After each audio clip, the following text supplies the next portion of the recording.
Hello दोस्तों, स्वागत करता हूं आप सभी का आपके अपने परिवार दीक्षित एजुकेशन अड्डा पर। दोस्तों, आज हो चुका है 4 अक्टूबर और एसएससी सीपीओ की परीक्षा की पहली शिफ्ट में आपसे क्या क्या सवाल पूछे गए और आने वाली शिफ्टों में अब जिस किसी भी बच्चे का एग्जाम है तो इस क्लास को जरूर देखकर जाए। 100% आपकी परीक्षा में 8 से 10 सवाल आपको यहाँ से देखने को मिलने वाले हैं। सारे सवाल दोस्तों यहाँ पर मैं आपको बताऊँगा विद एक्स्ट्रा फैक्ट के साथ। बहुत सारा कंटेंट मैं आपको इस क्लास के अंदर आज मैं देने वाला हूँ जो आपकी परीक्षा में 100% आपको देखने को मिलने वाला है। आइए शुरू करते हैं आज की क्लास, देखते हैं अपने सारे सवाल और महत्वपूर्ण कंटेंट। दोस्तों, अगर हम बात करते हैं उज्ज्वला योजना की शुरुआत किस वर्ष की गई थी तो ये सवाल आज की शिफ्ट में आपसे पूछा गया। 22 जनवरी 2015, 1 मई 2016, 10 अगस्त 2021, 28 अगस्त 2014। दोस्तों, आपको बता दें उज्ज्वला योजना की शुरुआत कब की गई थी। ये 1 मई 2016 को की गई थी। और कहाँ से की गई थी? बलिया, उत्तर प्रदेश। कहाँ से की गई थी? बलिया उत्तर प्रदेश से दोस्तों एलपीजी गैस कनेक्शन से संबंधित है उज्ज्वला योजना, इसकी शुरुआत की गई थी। अगर दोस्तों नेक्स्ट शिफ्ट में आपसे पूछ ले उज्ज्वला योजना 2.0, उज्ज्वला योजना 2.0 इसकी शुरुआत कहाँ से हुई है? 10 अगस्त 2021 को इसकी शुरुआत हुई है। और दोस्तों कहाँ से हुई है? महोबा उत्तर प्रदेश से, महोबा उत्तर प्रदेश। और अगर आपसे एक सवाल पूछे कि उत्तर प्रदेश के अंदर दोस्तों पंचामृत योजना है, इसका संबंध किस क्षेत्र से है? इसका संबंध है गन्ने की फसलों से। किसी गन्ने की फसलों से संबंधित है पंचामृत योजना। और एक सवाल आपसे और पूछा सकता है कि उत्तर प्रदेश के अंदर दोस्तों आपको याद होगा भारत का 53वां राष्ट्रीय उद्यान कौन सा बन चुका है? रानीपुर वन्यजीव अभयारण्य कहाँ पर स्थित है? ये उत्तर प्रदेश में स्थित है। इस क्वेश्चन को भी आपको नोट करना है, बहुत ही अच्छा सवाल है। अब दोस्तों बात करते हैं ऑप्शंस को लेकर। 22 जनवरी 2015 इसको क्या हुआ था? बेटी बचाओ बेटी पढ़ाओ योजना। मोस्ट इंपॉर्टेंट सवाल, बेटी बचाओ बेटी पढ़ाओ योजना कहाँ की है? ये दोस्तों पानीपत हरियाणा की है। कहाँ की है? पानीपत हरियाणा की है बेटी बचाओ बेटी पढ़ाओ योजना। कब की है? 22 जनवरी 2015। अगर हम बात करें 28 अगस्त 2014 तो आपको दोस्तों याद होगा वित्तीय समावेशन की सबसे बड़ी योजना कौन सी है? जन धन योजना। जन धन योजना कब की है? तो आपको नोट करके रखना है 28 अगस्त 2014। ये इतने सवाल आपकी परीक्षा के लिए अति महत्वपूर्ण है। और एक सवाल उत्तर प्रदेश से आपसे और बन सकता है कि स्कूल चलो अभियान 2023 ये इसकी शुरुआत कहाँ से हुई थी? तो आपको याद रखना है श्रावस्ती से हुई थी। इसको भी आप नोट कर लें। चलिए बढ़ते हैं नेक्स्ट क्वेश्चन की ओर। अगला क्वेश्चन पूछा गया कि भूपेन हजारिका को नोबेल पुरस्कार किस क्षेत्र में मिला? सवाल ऐसा पूछा गया था कि भूपेन हजारिका को वर्ष 2019 में नोबेल पुरस्कार किस क्षेत्र में दिया गया? संगीत के क्षेत्र में, साहित्य के क्षेत्र में, पत्रकारिता के क्षेत्र में, वास्तुकला के क्षेत्र में। दोस्तों आपको बता दें भूपेन हजारिका को नोबेल पुरस्कार ये दोस्तों इनको संगीत के क्षेत्र में दिया गया था। तो आपका राइट आंसर क्या हो जाएगा? संगीत का क्षेत्र। अब दोस्तों कुछ महत्वपूर्ण तथ्य मैं आपको यहाँ से और नोट कराता हूँ। अगर आपसे क्वेश्चन पूछ लिया जाए भारत रत्न प्राप्त करने वाली पहली दोस्तों महिला शास्त्रीय पहला संगीतकार कौन थी? तो आपको याद रखना है सुब्बा लक्ष्मी। कौन थी? सुब्बा लक्ष्मी। और दोस्तों लता मंगेशकर, इनको भारत रत्न कब दिया गया था? लता मंगेशकर जी को, लता मंगेशकर इनको भारत रत्न कब दिया गया? वर्ष 2001 में इनको भारत रत्न दिया गया है। ये क्वेश्चन भी आपको नोट करना है, बहुत ही अच्छा सवाल है, आपकी परीक्षा में 100% आपसे पूछा जाएगा।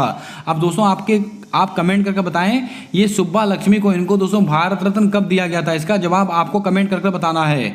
तो आपसे दोस्तों नेक्स्ट शिफ्ट में पूछ सकते हैं कि सुब्बा लक्ष्मी का संबंध किस से है, यानी किस संगीत से है, किससे है? तो आपको ध्यान में रखना है दोनों नाम। अब दोस्तों आपको याद होगा पत्रकारिता के क्षेत्र में इसमें दोस्तों पुलित्जर पुरस्कार देते हैं। कौन सा? पुलित्जर।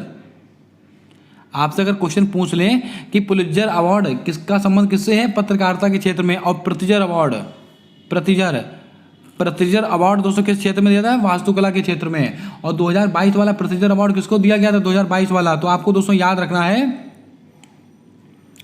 जल्दी से बताएं दोस्तों 2022 वाला किसको दिया गया था? जल्दी से कमेंट करके आपको बताना है। याद नहीं आ रहा मुझे नाम अभी। 2022 वाला दोस्तों किसको दिया गया था? वास्तुकला का पुरस्कार। इसका जवाब आपको कमेंट कर बताना है। चलिए बढ़ते हैं अगले क्वेश्चन की ओर। अगला क्वेश्चन हमसे पूछा गया कि तानसेन का मकबरा कहाँ पर स्थित है? लाहौर, ग्वालियर, आगरा, नई दिल्ली। तो आपको नोट करना है ये ग्वालियर आपका बिल्कुल राइट आंसर होगा, इसको आप ध्यान में रखें।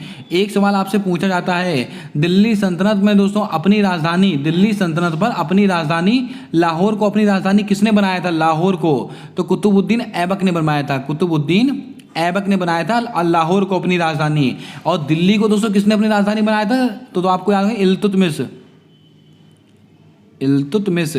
इल्तुतमिश ने दोस्तों दिल्ली को अपनी राजधानी बनाया था। ये बातें आपको ध्यान में रखनी है। और अलाउद्दीन खिलजी ने अपनी राजधानी बनाई थी सिरी को। किसको? सिरी को। ये वो सवाल है जो एसएससी ने मोस्ट रिपीटेड बार पूछे हैं। आइए चलते हैं अगले क्वेश्चन की ओर। हमसे दोस्तों अगला क्वेश्चन पूछा गया कि आईओसी के प्रथम अध्यक्ष कौन थे? देमेस्त्र विलियस या पियरे डी कोबर्टिन, ये स्वांति पावो, एनी और नॉक्स। ये चारों नाम हमारे लिए महत्वपूर्ण हैं। दोस्तों आपको बता दें आईओसी इसके प्रथम अध्यक्ष कौन थे? ये दोस्तों देमेस्त्र विकेलस। तो आपका राइट आंसर क्या हो जाएगा? देमेस्त्र विकेलस। तो आपका बिल्कुल सही जवाब होगा। अब दोस्तों अगर आपसे पूछ लिया जाता है इसके संस्थापक कौन है, संस्थापक भी आपसे पूछ सकते हैं। माफ कीजिएगा दोस्तों, ये तो है इनके संस्थापक। ये कौन है? ये संस्थापक हैं। माफ कीजिएगा, ये दोस्तों इनके संस्थापक हैं। ये कौन से? आईओसी के। लेकिन इसके अध्यक्ष कौन है? ये पियरे डी कोबर्टिन। ये दोस्तों इनके अध्यक्ष हैं। तो आपका राइट आंसर क्या होगा? Option number B. अब दोस्तों बात करते हैं ऑप्शंस को लेकर। स्वांति पावो दोस्तों आपको याद होगा 2023 में चिकित्सा का 2023 में चिकित्सा का नोबेल पुरस्कार किसको दिया गया? चिकित्सा का नोबेल पुरस्कार मिला है स्वांति पावो को। ये सवाल नोट करके रखिएगा आने वाली शिफ्टों में। और एनी और नॉक्स इनको दोस्तों साहित्य का, अगर आपसे पूछ लिया जाए लिटरेचर यानी कि साहित्य का नोबेल पुरस्कार किसको मिला है? एनी और नॉक्स को मिला है। आइए चलते हैं अगले क्वेश्चन की ओर। अगला क्वेश्चन पूछा गया है कि वर्ष 2026 में शीतकालीन ओलंपिक का आयोजन कहाँ होगा? Japan, Paris, Italy, Australia. दोस्तों आपको याद रखना है 2026 में शीतकालीन ओलंपिक का आयोजन कहाँ पर होने वाला है? ये इटली में। आपका राइट आंसर हो जाएगा इटली। आपका बिल्कुल सही जवाब होगा। अगर आपसे क्वेश्चन बन जाए कि 2024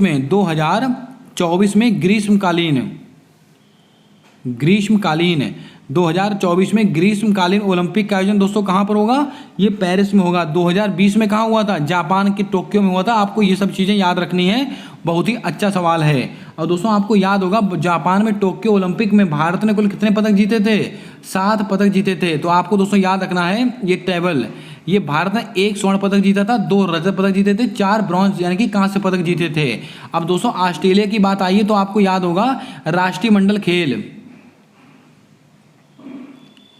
2022 में इसका आयोजन दोस्तों कहाँ हुआ था? बर्मिंघम इंग्लैंड में हुआ था। 2026 में कहाँ होगा? ऑस्ट्रेलिया में होगा।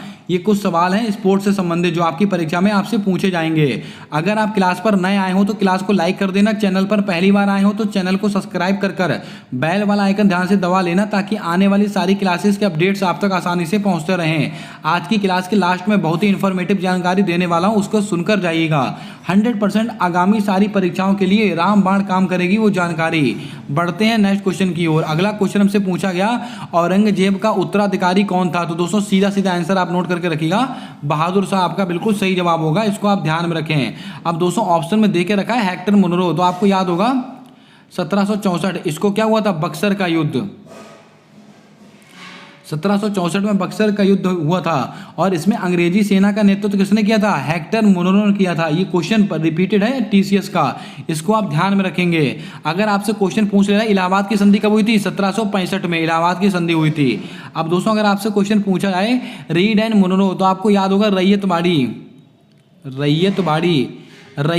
प्रथा। ये दोस्तों कहाँ की है? बॉम्बे और मद्रास से प्रारंभ हुई थी। बॉम्बे और मद्रास यहाँ से प्रारंभ हुई थी रैयतबाड़ी प्रथा। और दोस्तों इसके अध्यक्ष संस्थापक कौन थे? Reed and Munro. अब दोस्तों कॉर्नवालिस इन्होंने कौन सी प्रथा शुरू की थी? इसका जवाब आपको कमेंट कर देना है। अगला क्वेश्चन, राष्ट्रपति किसकी नियुक्ति करता है? मुख्य न्यायाधीश की, राज्यपाल की, लोकसभा अध्यक्ष की, मुख्य चुनाव आयुक्त की। तो आपको ध्यान में रखना है राष्ट्रपति मुख्य चुनाव आयुक्त की नियुक्ति करता है। तो आपका ऑप्शन नंबर डी बिल्कुल सही जवाब होगा। इसको आप ध्यान में रखें। अब दोस्तों इनके सबके आर्टिकल मैं आपको नोट करा देता हूँ, इनको आप नोट कर लें। मुख्य न्यायाधीश, तो दोस्तों आपको याद होगा आर्टिकल नंबर 143 के अंदर क्या बात कही गई है कि राष्ट्रपति सुप्रीम कोर्ट से दोस्तों परामर्श ले सकता है और सुप्रीम कोर्ट राष्ट्रपति को परामर्श दे सकता है। ये दोस्तों बात कौन से आर्टिकल में है? आर्टिकल नंबर 143 में। और सुप्रीम कोर्ट का उल्लेख कौन से आर्टिकल में है? आर्टिकल नंबर 124 में। और सुप्रीम कोर्ट एक अभिलेख न्यायालय है आर्टिकल नंबर 129 में। राज्यपाल का उल्लेख आर्टिकल नंबर 153 में राज्यपाल का उल्लेख है। इसको भी आप ध्यान में रखेंगे। और राज्यपाल की जो नियुक्ति है वो राष्ट्रपति करेगा। कौन से आर्टिकल के तहत? आर्टिकल 155 के तहत। लोकसभा का आर्टिकल दोस्तों आपको याद होगा सरला जो शासित दोस्तों क्या है? संसद यानी पार्लियामेंट 79, राज्यसभा 80, ला से लोकसभा यानी कि 81। ये सभी आर्टिकल आपको याद रखने हैं, परीक्षा में मोस्ट रिपीटेड आर्टिकल हैं। चलिए बढ़ते हैं अगले क्वेश्चन की ओर। भरतनाट्यम कहाँ का शास्त्रीय नृत्य है? तो मुझे नहीं लगता है इसका दोस्तों एक भी सवाल आपसे गलत होगा, क्योंकि दोस्तों मैंने आपको सारे महत्वपूर्ण फैक्ट बता दिए थे जो आगामी सारी शिफ्टों में आपको देखने को मिलेंगे। अगर आपने हमारी कल वाली क्लास ना देखी हो, पहले शिफ्ट का जो मैंने एनालिसिस कराया है 3 अक्टूबर का, उसको आप देख कर जाइएगा। उसके अंदर मैंने वो कंटेंट आपको दिया है जो दोस्तों एसएससी की हर परीक्षा में पूछा जाता है आपसे। तो भरतनाट्यम कहाँ का है? तमिलनाडु का है, बच्चे बच्चे को पता है। अब दोस्तों आपको याद होगा केरल के दोस्तों कौन से हैं? कथकली और मोहिनीअट्टम। असम का कौन सा?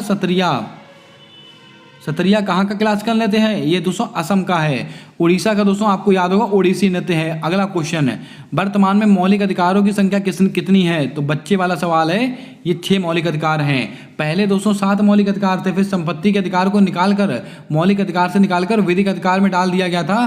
कौन से संविधान संशोधन द्वारा? 44वें कॉन्स्टिट्यूशन अमेंडमेंट के द्वारा, जो कि 1978 में हुआ था। पहले दोस्तों कौन से आर्टिकल में हुआ करता था? ये आर्टिकल नंबर 31 में हुआ था, लेकिन इसके बाद संविधान संशोधन होता है 44वां। इसके बाद दोस्तों कौन से आर्टिकल में पहुंच जाता है संपत्ति का अधिकार? Article 300A। इतनी बातें आपको ध्यान में रखनी है। और मौलिक अधिकार का उल्लेख कौन से भाग में है? भाग नंबर 3 में है। भाग 3 में मौलिक अधिकारों का उल्लेख है। ये बात आप नोट करके रखिएगा। आर्टिकल कौन सा? 12 से 35 के अंतर्गत आते हैं मौलिक अधिकार। ये सवाल बहुत ही महत्वपूर्ण है। और संविधान का मैग्ना कार्टा किस भाग को कहा गया? भाग 3 को ही कहा गया है। अगला सवाल, जूडो खेल का संबंध निम्नलिखित में से किससे है? कुछ इस टाइप का सवाल आपकी परीक्षा में आया था। आपके ऑप्शन में अगर मार्शल आर्ट दे रखा था तो वो आपका सही जवाब होगा। अगर लड़ाकू खेल दे के रखा था तो वो आपका सही जवाब होगा जूडो। तो आपका राइट आंसर क्या हो जाएगा? ऑप्शन नंबर ए और बी आपका बिल्कुल सही जवाब होगा। अगर हम थांगटा की बात करें तो मणिपुर का मार्शल आर्ट कौन सा है? थांगटा। कलारी पट्टू कहाँ का है? केरल का है कलारी पट्टू। और गतका कहाँ का? गतका है पंजाब का। ये सब मार्शल आर्ट के दोस्तों फॉर्म है, इनको आप नोट कर लें। कहाँ का है? पंजाब का। अगला सवाल, अगला क्वेश्चन पूछा गया कि निम्नलिखित में से केरल का शास्त्रीय नृत्य कौन सा है? तो मुझे नहीं लगता किसी बच्चे को इसका आंसर ना आता हो। कथकली और मोहिनीअट्टम आपका बिल्कुल राइट आंसर होगा। कथक कहाँ का है? उत्तर भारत का है। अगर आपसे पूछ ले उत्तर भारत का शास्त्रीय नृत्य कौन सा है? कथक। ये बात तो आपको नोट करनी है। अगला सवाल है, अनुच्छेद 51A का संबंध निम्न में से किससे है? तो आपको ध्यान में रखना है अनुच्छेद 51A ये दोस्तों मौलिक कर्तव्यों से संबंधित है, आपको याद होगा। और दोस्तों आपको ये भी याद होगा कि मौलिक कर्तव्य कौन से आर्टिकल के, कौन से संविधान संशोधन के तहत जोड़े गए थे? संविधान संशोधन 42वां कब का है? 1976। इसके द्वारा कितने मौलिक कर्तव्य जोड़े गए? 10 मौलिक कर्तव्यों को जोड़ा गया हमारे संविधान में। और 11वां मौलिक कर्तव्य कब जोड़ा गया था? तो आपको याद होगा 11वां जोड़ा गया था 86वें कॉन्स्टिट्यूशन अमेंडमेंट के द्वारा। ये बात आपको नोट करके रखनी है, बहुत ही अच्छा सवाल है। मौलिक अधिकार कहाँ से लिए गए? अमेरिका से। मौलिक कर्तव्य कहाँ से लिए गए? रूस से। राज्य के नीति निर्देशक तत्व यानी कि DPSP कहाँ से लिए गए? आयरलैंड से। एकल नागरिकता का प्रावधान कहाँ से लिया गया है? तो आपको ध्यान में रखना है इंग्लैंड यानी कि ब्रिटेन के संविधान से लिया गया है। और 5 से 11 है, इसके अंतर्गत आता है एकल नागरिकता। ये सवाल आपको ध्यान में रखनी है। आइए बढ़ते हैं अगले सवाल की ओर। चंगाई नृत्य का संबंध निम्नलिखित में से किस राज्य से है? तो आपको ध्यान में रखना है, राइट आंसर आपका हो जाएगा नागालैंड। नागालैंड का है चंगाई। और नागालैंड का एक और फेस्टिवल है हॉर्नबिल। हॉर्नबिल फेस्टिवल कहाँ का है? ये भी नागालैंड का है। दोस्तों मणिपुर का है जागोई चेलोम। ये कहाँ का है? मणिपुर का है। ये सवाल बहुत ही रिपीटेड सवाल है। केरल का दोस्तों कौन सा है? तो आपको याद होगा केरल की भाषा है मलयालम। और दोस्तों मकर बिलक्कू त्योहार कहाँ पर मनाते हैं? केरल में। कौन से मंदिर में? सबरीमाला मंदिर। नोट करके रखिएगा। मेघालय का दोस्तों फेस्टिवल है बांग्ला फेस्टिवल कहाँ का है? मेघालय का। और मेघालय के वर्तमान में दोस्तों मुख्यमंत्री कौन बने हैं? कॉनरेड संगमा। नागालैंड के नेफ्यू रियो। इसको आप नोट कर लें। अगला सवाल है, अब दोस्तों यहाँ से कुछ महत्वपूर्ण सवाल मैं आपके लिए लेकर आया हूँ जो आपकी परीक्षा की शिफ्टों में आज पूछे गए हैं। दोस्तों बुक्स से 2 से 3 सवाल आज पूछे गए हैं आपकी परीक्षा में। और दोस्तों पंचवर्षीय योजना से भी सवाल आपकी परीक्षा में आया है 2 से 3। इन बातों को भी आपको ध्यान में रखना है। अब दोस्तों हम बुक्स को डिस्कस कर लेते हैं। इंपॉर्टेंट बुक्स, ये दोस्तों क्लास मैंने अभी हाल ही में दिल्ली पुलिस कांस्टेबल की प्रैक्टिस सेट में भी ली है। अगर आपका दिल्ली पुलिस कांस्टेबल का फॉर्म पड़ा हुआ है, अगर आपको दिल्ली पुलिस कांस्टेबल की बिल्कुल सटीक तैयारी करनी है जो दोस्तों एग्जाम में पैटर्न के आधार पर सवाल पूछे जाते हैं, तो दोस्तों हमारे द्वारा क्लासेस अपलोड की जा रही हैं दिल्ली पुलिस कांस्टेबल की। उसकी प्लेलिस्ट आपको मिल जाएगी, वहां से देखकर आप क्लासेस अटेंड कर सकते हैं। 13 से 14 क्लासेस हो चुकी हैं। आप दोस्तों एक बार उन क्लासेस को लेकर देखिए तो आपको खुद पता लग जाएगा कि दोस्तों क्या पैटर्न है दिल्ली पुलिस का और दोस्तों आपको कैसी पढ़ाई करके जाना है। हम अगर बात करें इंपॉर्टेंट बुक्स और उनके ऑथर्स को लेकर, अभी नोट करा देता हूँ, नोट कर लेना। आप किसी भी एग्जाम में बैठ जाना, इससे बाहर सवाल बनता ही नहीं है, एसएससी के अंदर है। दोस्तों अगर आपसे क्वेश्चन पूछा है ड्रीम ऑफ माय फादर है, ये किसकी दोस्तों किताब है? ये बराक ओबामा की किताब है। इंडिया शास्त्र reflection on the nation in the time, ये किसकी है? शशि थरूर की पुस्तक है, इसको आप ध्यान में रखें। अगला fact, cricket world cup the Indian challenge, दोस्तों cricket world cup the Indian challenge, ये किसकी दोस्तों पुस्तक है? ये दोस्तों आशीष राय की पुस्तक है। इंपॉर्टेंट सवाल है, परीक्षा में आया हुआ क्वेश्चन है। इंडिया विंग्स फ्रीडम, ये तो दोस्तों मोस्ट रिपीटेड सवाल है, इंडिया विंग्स फ्रीडम वाला किसका है? अबुल कलाम आज़ाद। अगर आपसे क्वेश्चन पूछ ले विंग्स ऑफ फायर, ये किसकी है? ये एपीजे अब्दुल कलाम की है। लेकिन इंडिया विंग्स फ्रीडम किसकी है? Abul Kalam Azad. Delhi is not far, Delhi दूर नहीं, ये किसका है? रस्किन बॉन्ड की पुस्तक है। अगला क्वेश्चन, ए सुटेबल बॉय, ये किसकी है? विक्रम सेठ। लगाइएगा स्टार, महत्वपूर्ण सवाल है आपकी परीक्षा के लिए। सोशल हार्मनी किसकी? नरेंद्र मोदी जी की है। The end of imagination, god of small thing, Arundhati Roy. Important सवाल जिसके ऊपर मैं इंपॉर्टेंट लगा रहा हूँ वो सवाल आप नोट करते चलिएगा, इससे बाहर सवाल आपको नहीं मिलेगा परीक्षा के अंदर। है a long walk to freedom किसकी है? नेल्सन मंडेला की पुस्तक है। अच्छा सवाल है, कई बार रिपीटेड सवाल है। The ministry of almost happiness किसकी है? अरुंधति राय की पुस्तक है। द इनहेरिटेंस ऑफ लॉस, ये किरण देसाई की पुस्तक है, परीक्षा में पूछी गई सवाल है। ये वो सवाल मैं आपको नोट करा रहा हूँ जो टीसीएस ने किसी ना किसी परीक्षा में पूछे हैं। अपनी तरफ से यहाँ पर एक भी सवाल इंक्लूड नहीं किया गया है। फ्रीडम फेयरलेस गवर्नेंस किसकी है? किरण बेदी की पुस्तक है, मोस्ट रिपीटेड है। टारगेट 3 बिलियन और इंडिया 2020 विंग्स ऑफ फायर, मैंने अभी आपको क्या बताया है? Target 3 billion, India 2020 wings of fire, किसकी पुस्तक है? एपीजे अब्दुल कलाम जी की पुस्तक है। इंपॉर्टेंट सवाल है। एवरी वोट काउंट्स किसकी है? नवीन चावला की पुस्तक है। अगला सवाल, बिकमिंग किसकी पुस्तक है? माइकल ओबामा की पुस्तक है, माफ कीजिएगा मिशेल ओबामा। किसकी? Michelle Obama. Capital and growth किसकी है? जॉन हॉकिंस की पुस्तक है। A brief history of times किसकी है? स्टीफन हॉकिंस की। और दोस्तों एवरी चाइल्ड मैटर्स किसकी है? कैलाश सत्यार्थी की पुस्तक है, महत्वपूर्ण पुस्तक है, पूछी गई सवाल है। वॉर फॉर पीस किसकी है? लियो टॉल्स्टॉय की पुस्तक है, इसको भी आप थोड़ा याद रखें। अगला सवाल, इंडिया ऑफ माई ड्रीम्स, ये किसकी पुस्तक है? India of my dreams, my experiment with truth, ये किसकी पुस्तक है? महात्मा गांधी जी की पुस्तक है, कई बार परीक्षा में आई है। माई कंट्री माई लाइफ किसकी पुस्तक है? लाल कृष्ण आडवाणी की पुस्तक है। The bachelor of arts Malgudi days, R K Narayan की कुछ पुस्तकें हैं जो भी मैं अभी आपको नोट कराने वाला हूँ, उसको आप देख कर जाइएगा। द इंडियन स्ट्रगल, ये किसकी पुस्तक है? तो आपको ध्यान में रखना है, सुभाष चंद्र बोस की पुस्तक है, इंडियन स्ट्रगल। और दोस्तों एक अगली पुस्तक, ये देखिए बहुत ही महत्वपूर्ण पुस्तकें सारी की सारी, आप इसका स्क्रीनशॉट भी ले सकते हैं। द डिस्कवरी ऑफ इंडिया किसकी पुस्तक है? जवाहरलाल नेहरू की पुस्तक है। My life my mission, Baba Ramdev. An inquiry into nature, Adam Smith की पुस्तक है। Unbreakable, MC Mary Kom. What happened, Hillary Clinton की पुस्तक है। ये महत्वपूर्ण सवाल है। दास कैपिटल किसकी पुस्तक है? Karl mark.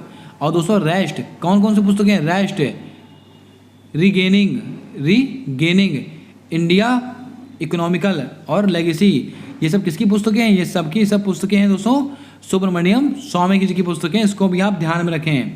अगला फैक्ट है a century is not enough, ये किसकी पुस्तक है? ये दोस्तों सौरभ गांगुली जी की पुस्तक है, इसको भी आप ध्यान में रखें। प्लेइंग इट माई वे, ये सचिन तेंदुलकर की पुस्तक है, इसको भी आप ध्यान में रखेंगे। अगला फैक्ट, चेंजिंग इंडिया, ये किसकी पुस्तक है? चेंजिंग इंडिया वाली, तो आपको ध्यान में रखना, चेंजिंग इंडिया की पुस्तक है, मनमोहन सिंह, बिल्कुल सही जवाब होगा, इसको आप ध्यान में रखें। The race of my life किसकी पुस्तक है? मिल्खा सिंह की पुस्तक है। अगला क्वेश्चन दोस्तों, स्ट्रेट फ्रॉम माई हार्ट, ये किसकी ऑटोबायोग्राफी है? ये दोस्तों है कपिल देव जी की। आपको थोड़ा बोरिंग टॉपिक लग रहा होगा, लेकिन यकीन मानिए आप एग्जाम देने जाएंगे तो आपसे यही सवाल पूछेंगे। मैं आपको दोस्तों यहाँ पर मनोरंजन के लिए आपके लिए सरल सवाल नहीं रख सकता हूँ, वो सवाल रखता हूँ जो आपकी परीक्षा में सीधा आपको हिट करेंगे, आपको नंबर दिलाएंगे, आपको सिलेक्शन दिलाएंगे। क्लास को अंत तक वॉच कीजिएगा। अगर नए आए हो तो सब्सक्राइब कर बेल वाला आइकन ध्यान से प्रेस कर लीजिएगा, ताकि आने वाली सारी क्लासेस के अपडेट्स आप तक आसानी से पहुंचते रहें। और आज की जो इन्फॉर्मेशन मैं आपको देने वाला हूं लास्ट में, उसको सुनकर जाइएगा, 100% आपके लिए रामबाण का काम करेगी। क्रिकेट ऑफ माई स्टाइल किसकी है? कपिल देव जी की पुस्तक है। और the name snake, Jhumpa Lahiri, important सवाल रहेगा आपकी परीक्षा के लिए। The test of my life, Yuvraj Singh. अगला सवाल, the end era of darkness, ये किसकी पुस्तक है? ये शशि थरूर की पुस्तक है, कई बार पूछी गई सवाल है। Wise and otherwise, Sudha Murthy. Freedom of exile, Dalai Lama. Audacity of hope, Barack Obama. Gulamgiri, Jyotiba फुले की पुस्तक है, कल पूछी गई थी। अगला सवाल, long walk to freedom, Nelson Mandela, हमने डिस्कस कर लिया। The white tiger, Arvind Adiga. Important सवाल। रिवोल्यूशन 2020, चेतन भगत। चेतन भगत की पुस्तकें अभी हम डिस्कस करेंगे। The great Indian novel, Shashi Tharoor, बहुत ही महत्वपूर्ण सवाल। अगला सवाल दोस्तों, यहाँ से हम बात करते हैं चेतन भगत की कुछ महत्वपूर्ण पुस्तकों को लेकर, इनको आप देख लें, परीक्षा में आएंगी ही आएंगी। वन अरेंज मर्डर, महत्वपूर्ण सवाल, अति महत्वपूर्ण सवाल, परीक्षा में आया हुआ क्वेश्चन है। Half girlfriend, what young India wants, ये भी सवाल परीक्षा में पूछा गया है। अगला सवाल, टू स्टेट, किसकी पुस्तक है? Chetan Bhagat. Three mistake of my life, Chetan Bhagat. One night on the call centre, Chetan Bhagat. अब शशि थरूर की पुस्तकें देखिए। वाई आई एम हिंदू, किसकी पुस्तक है? शशि थरूर की पुस्तक है। The Hindu way, Shashi Tharoor. The paradoxical prime minister, Shashi Tharoor. And era of darkness, Shashi Tharoor. Ruskin bond की पुस्तकें देख लीजिएगा। The room on the roof, अति महत्वपूर्ण सवाल। द ब्लू अमरेला, इसके अलावा रोड्स ऑफ मसूरी, मसूरी की सड़कें। एंग्री रिवर, ये सब पुस्तकें किसकी? शशि थरूर की। द नाइट ट्रेन एट डोली, ये किसकी पुस्तक है? शशि थरूर की पुस्तक है। Funny side up, lawn fix dancing, long, यहाँ पर थोड़ा सा टाइपिंग रह रहा है, यहाँ पर फॉक्स होगा, क्या होगा? Lone fox dancing. All time favourite for children, परीक्षा में मोस्ट रिपीटेड सवाल। लुकिंग फॉर द रेनबो, ये भी सवाल महत्वपूर्ण है। अब दोस्तों R.K. नारायण की पुस्तकें और देख लीजिएगा, ये भी सवाल हमारे लिए महत्वपूर्ण बनेगा। द गाइड किसकी पुस्तक है? R.K. नारायण की। द डार्क रूम किसकी है? R.K. नारायण की। द बैचलर ऑफ किसकी है? R.K. नारायण की। द इंग्लिश टीचर किसकी है? R.K. नारायण की। अगला सवाल, मालगुडी डेज किसकी पुस्तक है? R.K. नारायण की। यही सवाल परीक्षा में कई बार आता है। द फाइनेंशियल एक्सपर्ट किसकी है? R.K. नारायण की। The vendor of sweets, R.K. Narayan की। अब दोस्तों यहाँ से कुछ महत्वपूर्ण तथ्य मैं आपको और नोट करा देता हूँ, ये भी आप नोट कर लें, अच्छे सवाल हैं ये सब के सब। दोस्तों आर्टिकल से आपकी परीक्षा में सवाल 100% बनेगा, जो मैं आपको बताने वाला हूँ। आर्टिकल 19 का संबंध किससे है? आर्टिकल 19 का संबंध है स्वतंत्रता का अधिकार, इसको आप ध्यान में रखें। आर्टिकल 19A का संबंध किसके है? ये बोलने की स्वतंत्रता, यानी कि अभिव्यक्ति की स्वतंत्रता का अधिकार कौन से आर्टिकल में है? Article 19A। आर्टिकल 19B, ये दोस्तों किसके अंतर्गत आता है? शांतिपूर्वक बिना हथियारों के एकत्र होकर सभा करने की स्वतंत्रता, आर्टिकल 19B। आर्टिकल 19C, संघ बनाने की स्वतंत्रता। आर्टिकल 19D में दोस्तों देश में कहीं भी आने जाने की स्वतंत्रता आर्टिकल 19D में है। कहीं भी बसने का अधिकार आर्टिकल 19E में है। ये टाइपिंग एरर है, इसको आप काट दीजिएगा। संपत्ति का अधिकार दोस्तों आर्टिकल 19F में है। और 19G में दोस्तों कोई भी व्यापार करने की स्वतंत्रता, ये 19 बहुत ही महत्वपूर्ण है, इसको आप ध्यान में रखें। आर्टिकल 21, प्राण एवं दैहिक स्वतंत्रता का अधिकार, ये महत्वपूर्ण सवाल है। आर्टिकल 21 से मौलिक शिक्षा का अधिकार, 6 से 14 वर्ष के बच्चों की उम्र के लिए निःशुल्क शिक्षा का अधिकार। शोषण के विरुद्ध अधिकार दोस्तों कौन से हैं? शोषण के विरुद्ध अधिकार हैं 2, आर्टिकल 23, आर्टिकल 24। लेकिन इसके अंतर्गत भी सवाल कैसे पूछे जाएंगे? बेगारी और मानव अंगों की तस्करी पर रोक, और दोस्तों कौन सी बदवा मजदूरी, इन सब का दोस्तों उल्लेख कौन से आर्टिकल में है? आर्टिकल 23 के अंदर है। और आर्टिकल 24 में 14 वर्ष से कम आयु के बच्चों को फैक्ट्री में कार्य नहीं कराया जा सकता, यानी बाल मजदूरी पर रोक, आर्टिकल 24 में, इसको आप ध्यान में रखें। अगला फैक्ट है, धार्मिक स्वतंत्रता का अधिकार कौन से आर्टिकल में है? आर्टिकल नंबर 25 से 28 में है धार्मिक स्वतंत्रता, यानी व्यक्ति कोई सा भी धर्म अपनाए उसकी स्वतंत्रता होगी। आर्टिकल 52 में राष्ट्रपति हैं। और दोस्तों आर्टिकल 53 में क्या है? संघ की कार्यपालिका शक्ति। आर्टिकल 54 में राष्ट्रपति चुनाव। अगला फैक्ट, आर्टिकल 60 में क्या है? राष्ट्रपति की शपथ। और आर्टिकल 61 में राष्ट्रपति का महाभियोग। आर्टिकल 72 में राष्ट्रपति की क्षमादान की शक्ति। और आर्टिकल नंबर 87 में राष्ट्रपति का विशेष अभिभाषण। ये वो सवाल थे जो आपकी परीक्षा में आते हैं और आपको दोस्तों सिलेक्शन दिलाने वाला काम करेंगे।